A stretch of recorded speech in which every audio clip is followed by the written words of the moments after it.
বলা হলো খাবার ব্যবস্থা করো। হ্যাঁ, খাবার তো ব্যবস্থা করছি, রান্না করে তারপরে এলাম। কি কি রান্না হলো?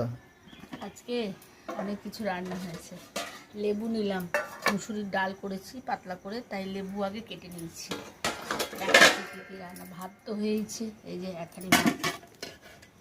তারপরে আছে ডালের সাথে পাঁপড় ভাজা, চিংড়ি মাছ ভাজা, এই মরলা মাছ ভাজা, এখানে আছে একটু কালকের তরকারি, এটা আছে এই যে ডাল, মুসুরির ডাল, এটা কালকের ঘুগনি আছে, এতে চিংড়ি মাছ নারকেল দিয়ে করেছি, আর এখানে আছে দই, আর এই যে মিষ্টি।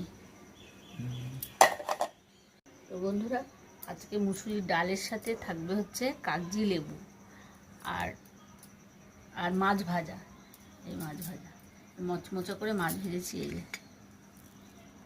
তো বন্ধুরা ভিডিওটা, আর তার সাথে আছে পাঁপড়। তো বন্ধুরা ভিডিওটা যদি ভালো লাগে সাবস্ক্রাইব করে আমার পাশে থাকবেন। নমস্কার।